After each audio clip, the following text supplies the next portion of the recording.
Hello, Arthur and my dear ones. Just 27 days till Christmas. Oh my gosh. So, with this being the first official Christmas day, Christmas season day, I have a surprise for you guys. A song. We're going to do song just about every day, but today our snowman is going to sing to us. Ready? See if I can turn it on. Merry Christmas!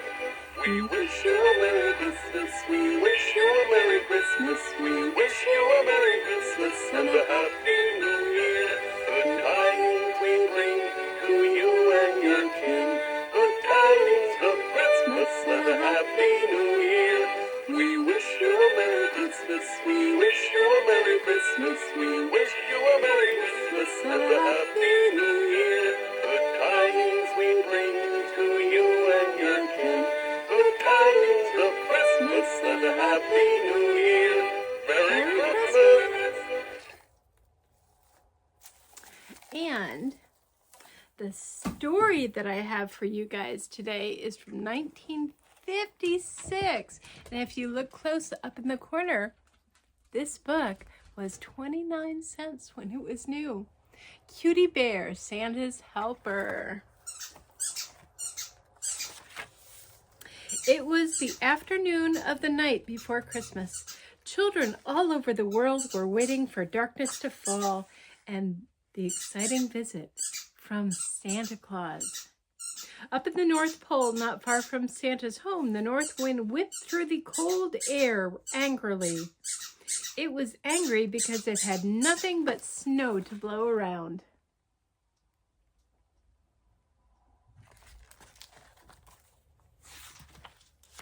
Suddenly, though, the north wind saw something.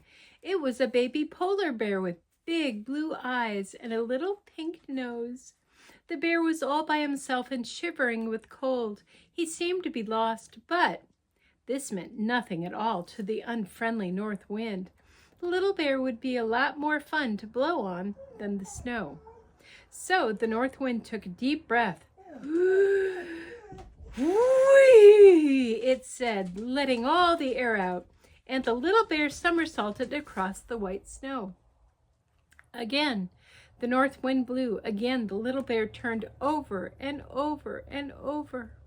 Finally, with one last unfriendly woofed, the north wind blew the bear into the snowbank. Now it so happened that Santa Claus's famous reindeer were out dancing and prancing in the snow at this time, and Blitzen saw something that made his mouth water. It was a delicious-looking pink gumdrop.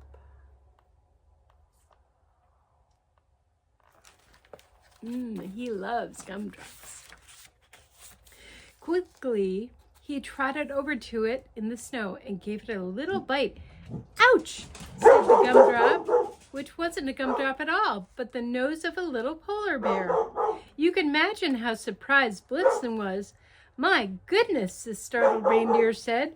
You gave me quite a fright. Who are you? I don't know, said the baby polar bear. Well, where do you live? Blitzen asked. I haven't any home. The reindeer blinked his gentle eyes. That's terrible, he said. Here, hop on my back and I'll take you to Santa Claus. He'll know what to do. Santa and all his helpers, the elves, had been busy at home, stacking toys and loading them on the big sleigh. There were dolls, trains, horns, drums, and games of all kinds for boys and girls everywhere. Santa was all dressed in his warm red suit and cap and big black boots.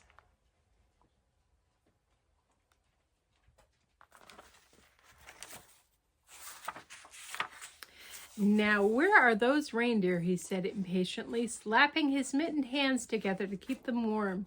We're late. Goodness knows, climbing in and out of chimneys slows me down enough as it is. He looked around anxiously. Just then, Blitzen, puffing heavily, pranced up to Santa with a little white polar bear on his back. The baby bear had his arms wrapped tightly around the reindeer's neck so he would not fall off. Santa was so amazed, he just stared. Breathlessly, Blitzen told all about finding the lost little polar bear. Santa laughed heartily when Blitzen told him how he had mistaken the pink nose for a gumdrop. Finally, Santa said, "You know, this little bear may just be the helper I need. He's small, so chimneys won't stop him. And he can help in other ways too, I'm sure."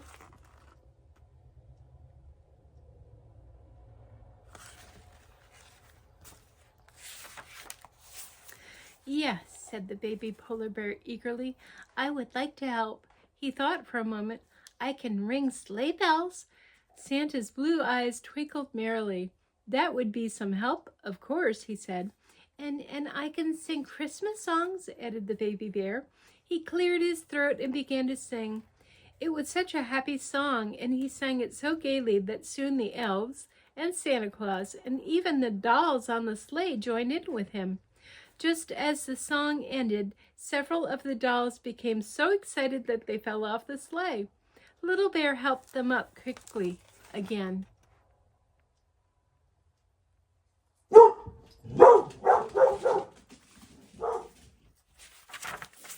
"Ho, ho, ho!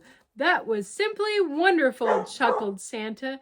He nodded his head, and the bell on his cap rang merrily. "Yes, I'm sure you'd make a wonderful helper.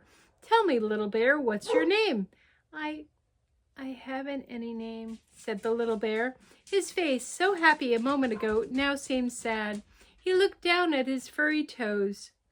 Said Santa Claus. "Well, we must fix that right away. You're much too cute, a little bear, to go around without a name. Let me think for a moment." Santa stroked his beard thoughtfully and closed his eyes. Suddenly he exclaimed, "Elves, get your trumpets and blow a fanfare!"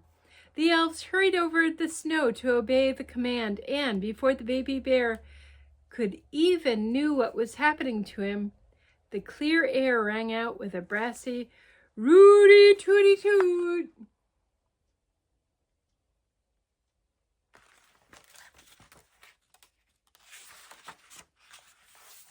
Santa held up his hands for quiet. Then, placing his right hand on the little fellow's head, he said, "Because you are the cutest little bear I have ever seen, I name you Kewtee Bear. That will be your name from now on." He swept the little bear up in his arms and sat him on his shoulder. The elves all cheered loudly. "Let's make Kewtee Bear our mascot," one said. "That's a fine idea," said Santa, "but I've got bigger things in mind for this young bear.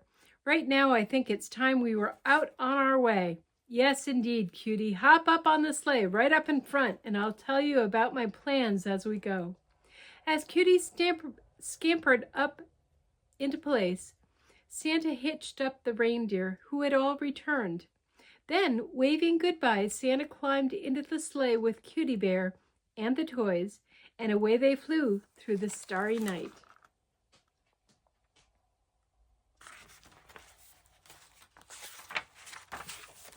"You know," said Santa Claus as they sped on their way, "I am probably the happiest, jolliest person in the world at Christmas time." "Yes, and the very merriest," agreed Kewtee Bear. "And I'll tell you why," said Santa. "I have all this fun of giving. It's the best and happiest fun of all. I want to share this fun with boys and girls everywhere. Now, this is what I want you to do. You will start at the Santa's Helpers Clubs." Kewtee Bear listened carefully as Santa went on. "Through these clubs, you will make helpers out of every child in every city and town. The children must bring in toys, old or new, used or unused. Then they can be given to other boys and girls to make them happy. Do you see?" "Yes, yes," said Kewtee Bear excitedly. "That's a wonderful idea, Santa Claus." "I knew you would think so," smiled Santa, "because you have a kind heart for such a little bear."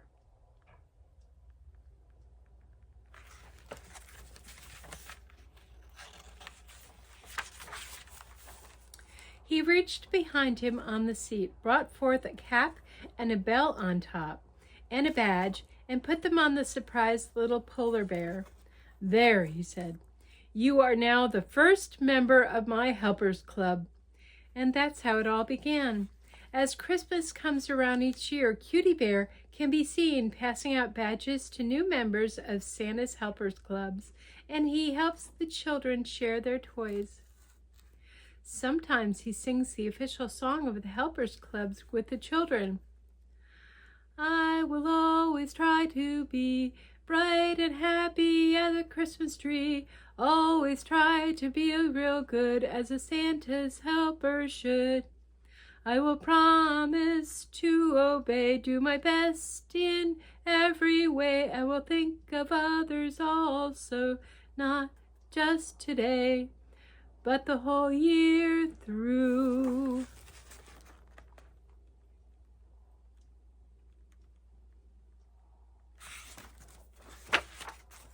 And Santa, who can now put up his slippers and rest a little, is sure that with such good help, there will be a toy for every child at Christmas. The end. Hope you enjoyed. Love you all. See you tomorrow. Bye.